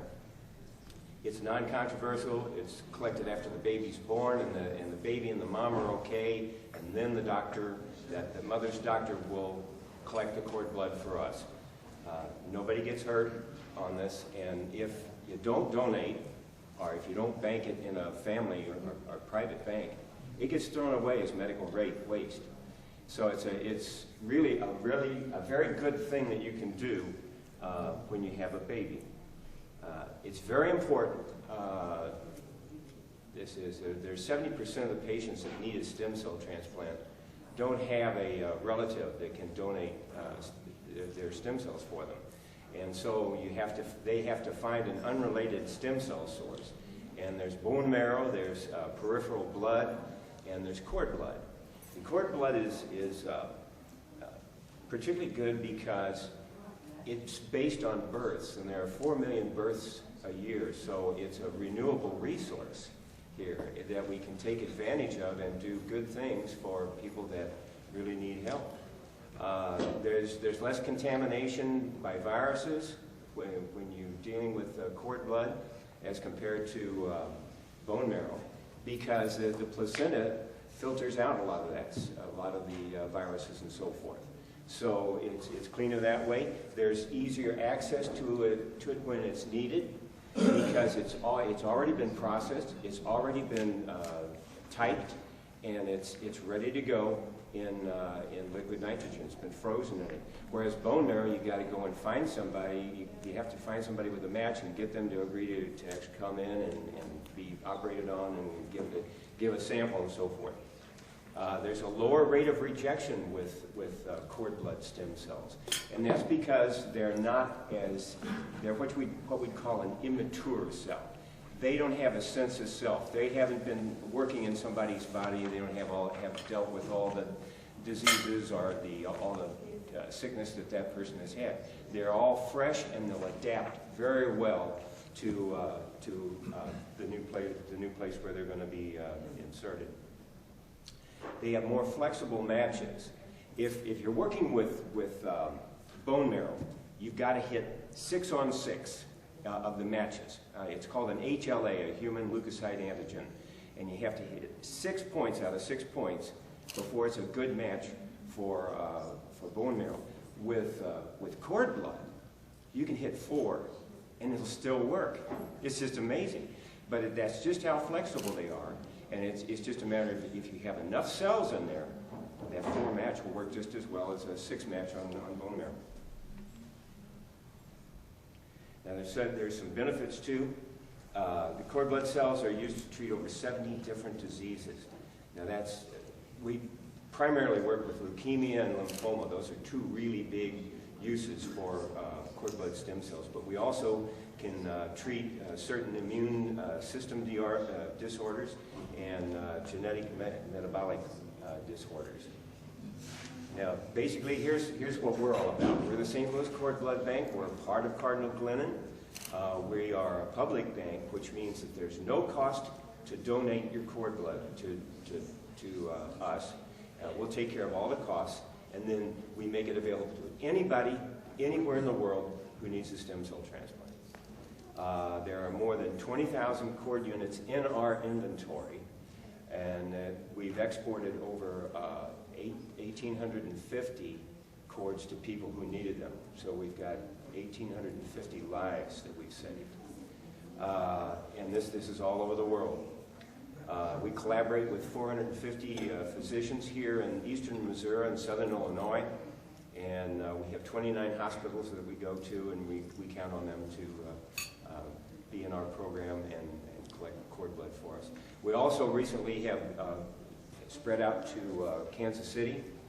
The St. Luke's health system up there has 4 hospitals that collect cord blood, process it, and then send it to us for storage and distribution. Now, this is the thing that pleases me very much. Back in 2007, we got a grant from the state, and we got a grant from the federal government, and with that, the outreach coordinator and the nurse recruiter were hired.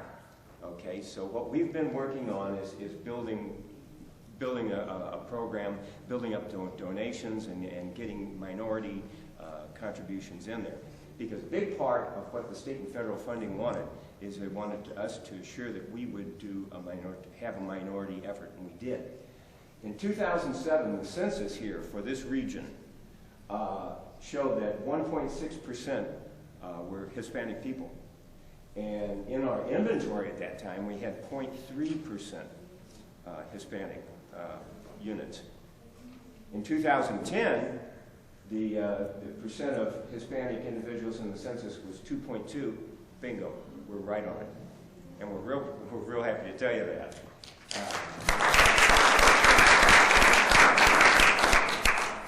So that's what we're all about, and how we got there. I'll give you a breakdown of what I do real quick. I deal in mass communication, and so I'm handling things like advertising.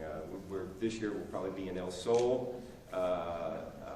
We're also in Sesiona Maria, if I said that even close to correctly, and as well as many English publications, and also on charter cable, about 5 different networks on charter cable. We have Spanish literature. There's samples of that back there that you can take a look at. We have a flyer. We also have a brochure.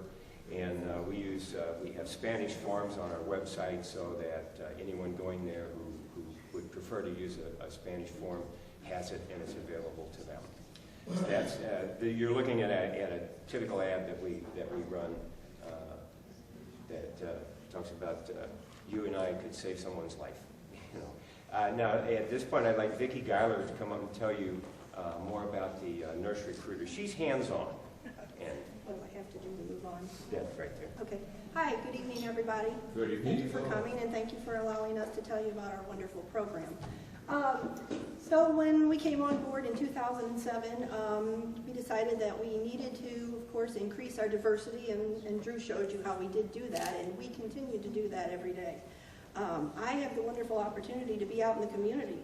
We tried to figure out which hospital would be the best one to start at, so we figured it would be St. Mary's. They have a large number of diversity, very good diverse population at St. Mary's. And since I worked there for 20 years, decided that I knew everybody in labor and delivery, so that would be a good place to start. So I go to the community hospitals. Right now I'm going to St. Mary's. I'm going to DePaul out in North County and St. Joseph's Health Center out in St. Charles. Those are, of course, all of our SSM system. Even though every hospital that delivers babies in the area participates in our program, I currently just hit those hospitals pretty much on a daily basis. So I'm there to talk to the moms about cord blood donation and explain the program to them. We have all of our information available in Spanish, which is wonderful, and we have the wonderful LAMP people that come out. I can't tell you how much I appreciate what all your people do for us, because I know a lot of your interpreters, not by name but by sight. They know about our program so much that if I say to them, can you help? Oh my goodness, they're right there, and they go, I know the question, Vicki, don't worry, let me do it. And being an employee of St. Mary's before I came to Cardinal Glennon for 20 years, it has gotten so much better, and I can tell you, and you know this, that the nurses know that when a patient presents there and they are Spanish speaking, they have to get on the phone with LAMP and get an interpreter right away. It's incredible because there's an interpreter there within an hour. In fact, when I was leaving St. Mary's earlier today, they had a Hispanic patient in labor. I passed the interpreter in the parking garage. She's waving at me. She probably thinks, oh boy, I got to do her form today. But it's just, you know, when you don't speak the language and you present to the hospital and you're ready to have your baby, it's terrible. It's terrible if no one can speak your language. I mean, they have the language lines. We call them the blue phone. They have the language line, and they can call and right away be able to communicate. But to have the services of LAMP, I mean, I want to thank you and tell your people, thank you for all the help they've done for the cord blood bank, because without them, you know, we really couldn't move forward. I mean, we can give them the brochure, and to see the expression on a patient's face when you hand them their brochure in their own language, and they can read it. It's just really a cool thing, and I just love to be able to be out in the community and meet with the people. No, I don't speak Spanish, but I've got all the resources that I need thanks to you and thanks to the information that we have for the patients. So anyway, I work with the moms, I explain the program to them, I work with the nurses, I help them with the paperwork, and of course, like I said, we use the interpreters as we need them. Then I go to a lot of the area clinics, and some of those that I see a lot. I don't think this has moved, Drew. Oh, there it is. Oh, let me go back. Oh, I go to the area clinics, and some of those that I really go to a lot are Family Care Health Center. We provide information for their nurse educators, and all that is in English and Spanish. So whatever they need, we've got the information for them, because they do all of their education to their OB patients themselves. Now over at People's Health Center, it's a different story. I get to present it at their prenatal classes, which is, you know, really a great thing. I love to be able to meet the patients. I love to be able to explain the program to them and answer questions that they may have. And all of our, like I said, all of our information is available to them at all the area clinics. I think that I am seeing really that as far as the Hispanic population is going, I think that Family Care Health Center and Grace Hill clinics are probably seeing the influx of the, don't you think that? Yes, I was going to say that. Grace Hill and Lamb and the one in Broadway, they have every Wednesday, they have Hispanic clinic classes, and that would be a wonderful source. Yes, it is. And I mean, I used to go over to La Clinica and drop off our information there, but then when they closed, I thought, well, okay, where are the Hispanic patients going? And then I was down on Broadway at the Grace Hill Clinic, and she told me there when I took in, she said, I need Hispanic brochures. I said, I'll bring them back next week. So I did. So, but anyway, I just love being in the community, talking to the people and explaining the program.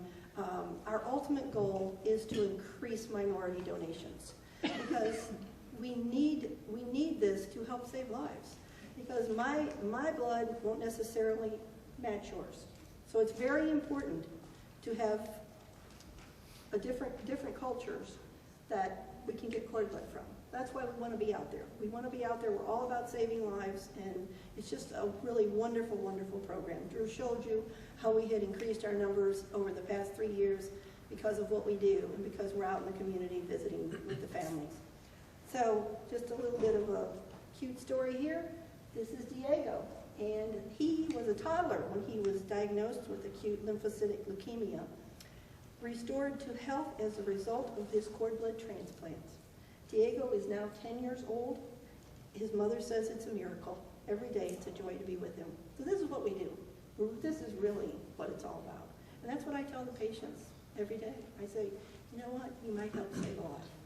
And I'm compassionate about it. You can hear it in my voice. And it is. It's a product that's going to be thrown away.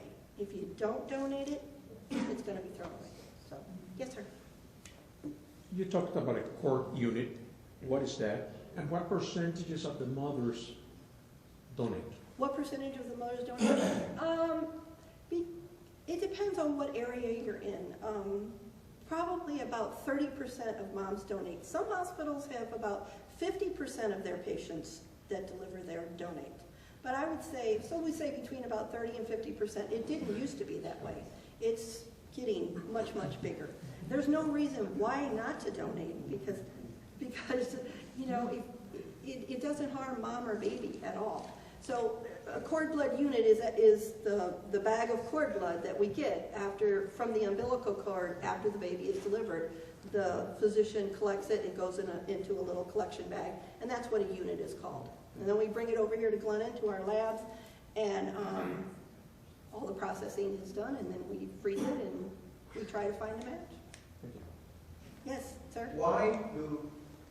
What is the rationale for not donating? I mean, what is the Lack of knowledge. Lack of knowledge is the most reason people don't donate, because they don't know about the program.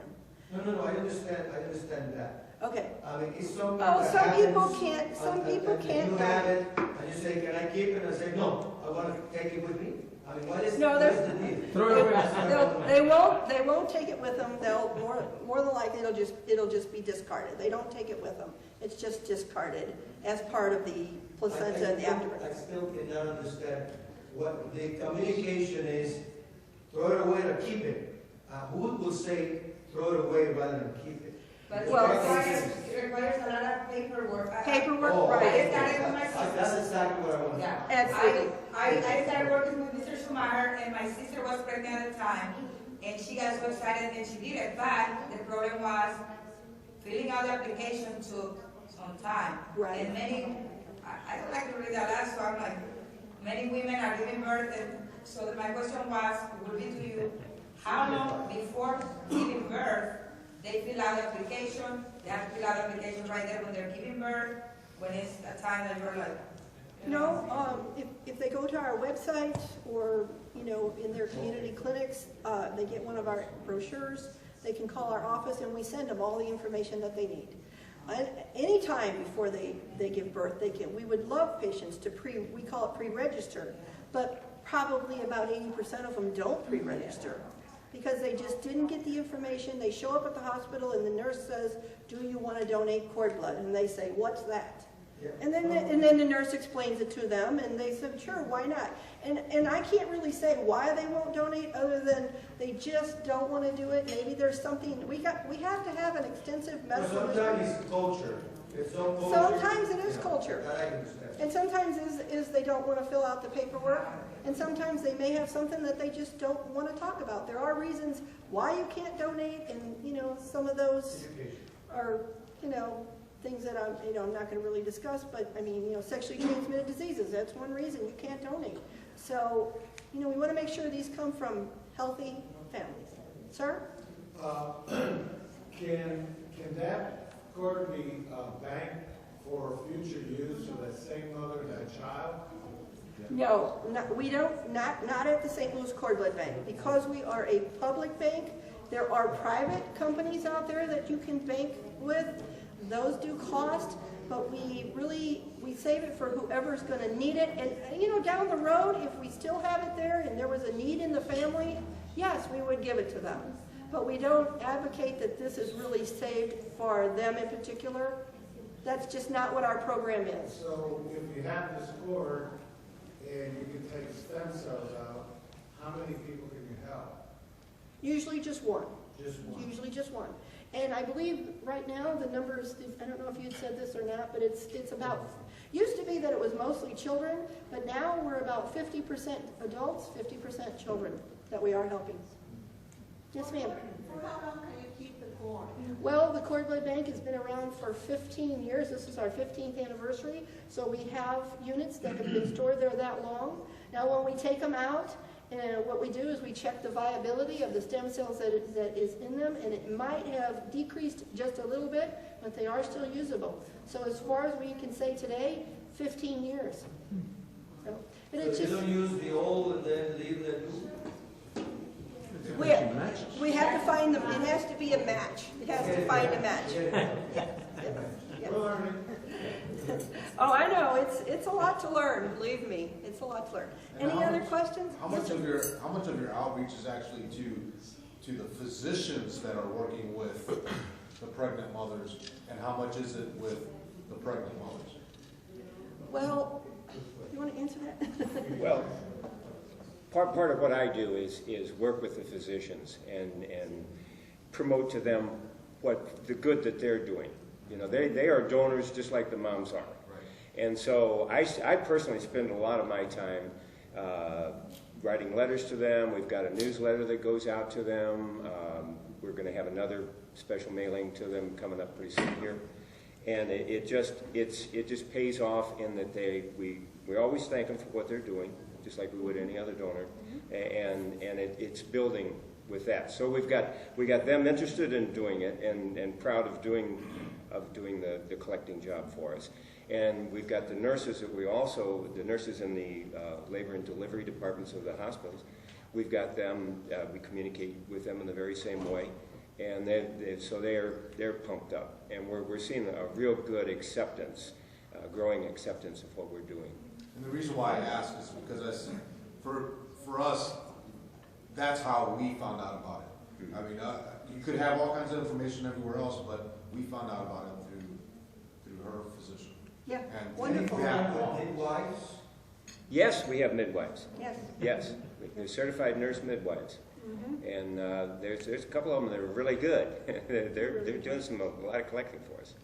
I mean, there's birth at home that I mean, depending on the culture. So a person needs the midwife, maybe not certified. So do we have any program to collect those things? We don't yet. We cannot yet do it on home births, but it is something that is coming.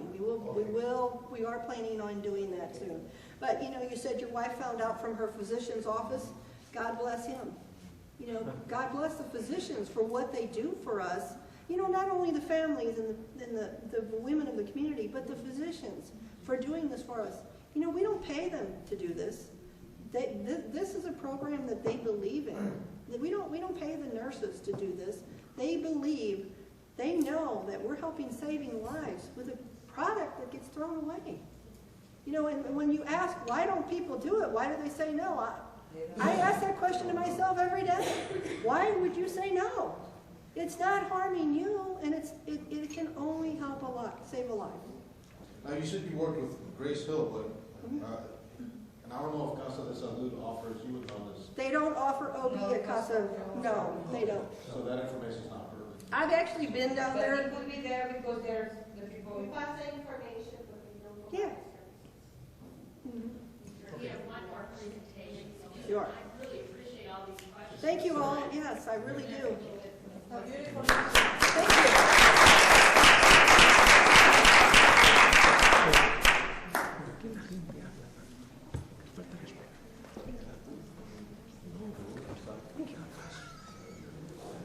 Yo no digo preguntas, tú sabes lo que yo digo.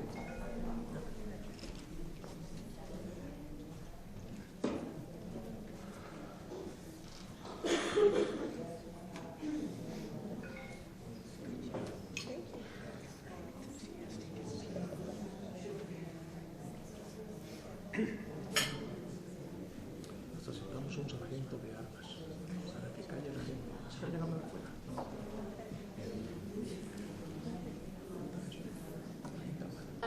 Obviously, I don't have a very loud voice and I need the microphone. I'm Julie Weber, and I'm the director of the Missouri Poison Center, and I'm actually a pharmacist, and I began my career at the Poison Center back in 1989. 1899. That's poison. Yes. That's what I have to use. So who needs the Missouri Poison Center? And essentially all of us.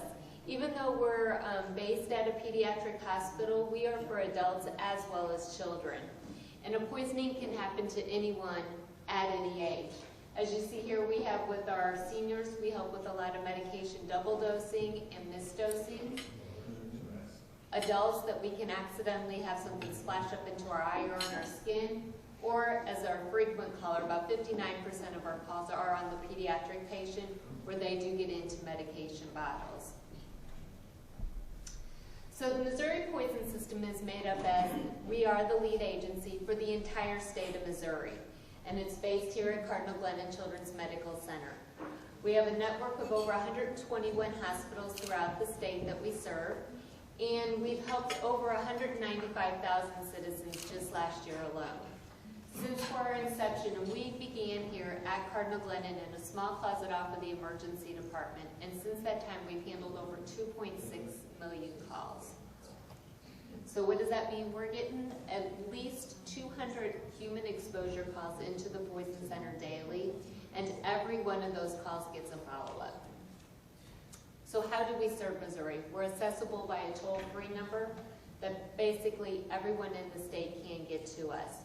We're 24 hours a day, year-round, so all the time we're there with one of our nurses or pharmacists, and it's a free and confidential service. A lot of times, people are concerned when they call the Poison Center, they're afraid we're going to call Division of Family Services, that there's something that they've done wrong and we're going to report them. Totally the opposite. Our services are that when someone calls, it's preventing something from more severe happening, because accidents do happen. And we're available for English speaking as well as we have translators available. With our funding, we're diversified in our funding, with Cardinal Glennon giving a lot of our subsidy, but through our federal funding, we use the AT&T language line, and so our services are translatable to any language that calls in. Looking at our statistics, we don't get a lot, but at least 6 a month calls that we do have for the Spanish-speaking population.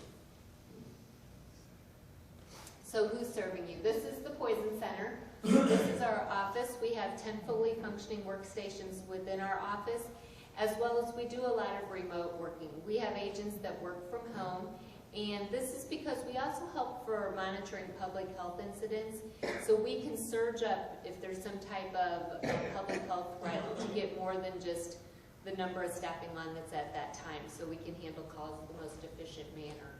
We have pharmacists, nurses, and physicians who work on the hotline, and we're all certified as specialists in poison information and in toxicology. So if one of the pharmacists or nurses who are on the hotline can't answer that question, within minutes we can have one of our medical toxicologists on the line with us consulting on that case.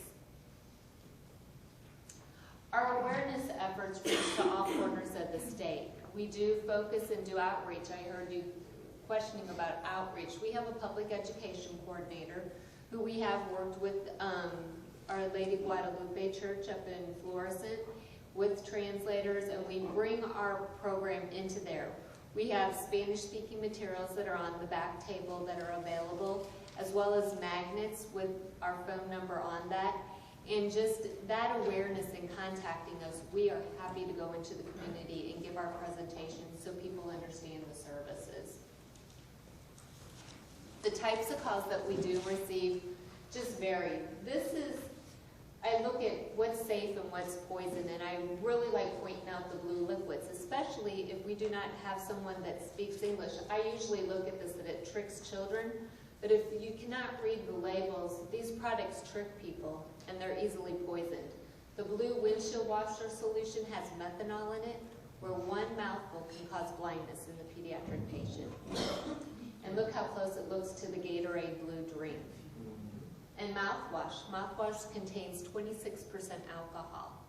And pardon me, so it's good. Too expensive for you. But for our little ones, it could be bad. And the other thing, I just think of our calls that we get. Can you see how close the mouse poison looks to Nerds candy? I had my famous call that I'll never forget of a 2-year-old sitting in bed, eating out of a box of rat poison, thinking it was Nerds candy, because it doesn't taste bad. And the rat poison contains something that would thin the blood. So it could be a problem if the child got like a whole spoonful.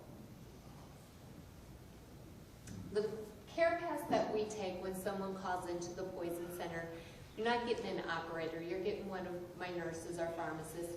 And whereas we reassure it's a non-toxic product, it's something that won't be a problem, we explain that, and then we always follow up. We have a 100% policy to follow up on all of our calls, or we provide some type of home care and follow-up. So say maybe a child splashed some gasoline into their eye. We could help the parent instruct them how to rinse out that eye, check back maybe in 30 minutes, and also in an hour to make sure there's no persistent symptoms and help them through that. or in the need that someone does need to go into the hospital, we contact that facility ahead of time, give our treatment recommendations, and then follow up throughout that stay. 92% of poisonings occur in the home, and this is for children as well as adults.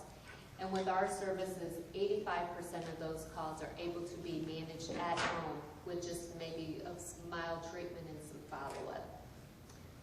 Poison centers are the least costly and most effective treatment for poison victims.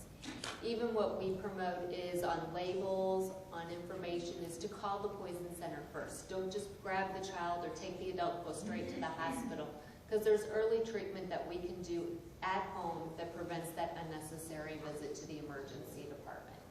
And as Sherilyn spoke about, there's so many changes with healthcare. This is really where a lot of our services come into play in keeping those patients out of the ER that don't need to be there. Now, the care that we provide, we really help, even when a child is in the hospital or an adult, to speak with those physicians and really give clearly defined decision-making points and do a case-by-case consultation. So really, we look at what's being done for that patient and really talk to the facility to optimize the most appropriate care and to shorten the hospital stay to get them out and to get them treated. Now with cost, I always like to talk about, because where do our dollars go in the state? And really every dollar spent on the poison center saves $4 to $9 of unnecessary healthcare spending. And in studies that have done through the CDC shows that really poison centers are cost effective second to vaccinations. So what Missouri has invested in us has been $1.6 million, and it actually ends up saving up to $14.4 million for the state every year. So you can even think for the people who are calling, just that cost savings to them and their insurances. And so many people now with the loss of jobs and that don't have health care insurance. And that's where we can really be that first line of help, reassure them, and then follow up at home to answer their questions. Now that was me really quick on that, but I'd be happy to answer any questions you may have about the Poison Center. And also know we are available for outreach. So if you have programs, I know we did participate as well with the Safe Kids Coalition in the baby fair, and we really try to get our message out there. And it's you bringing it into your communities that really help to also bring that message home. Do you go to schools?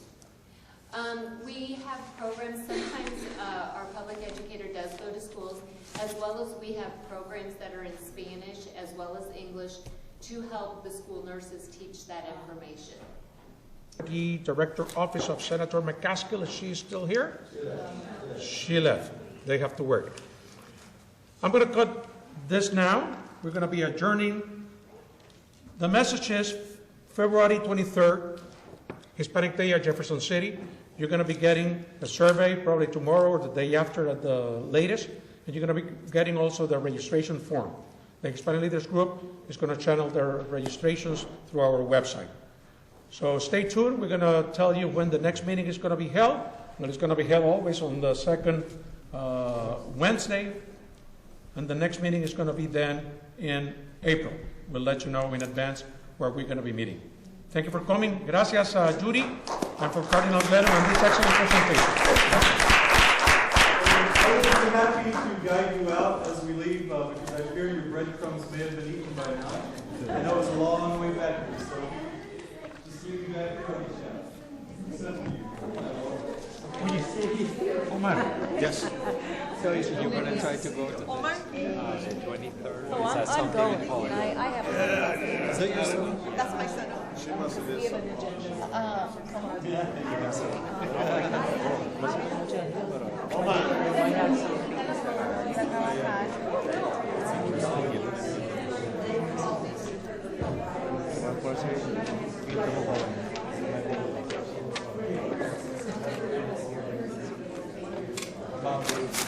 Uy, ¿tú qué trabajas? ¿Ah? ¿Qué trabajas tú?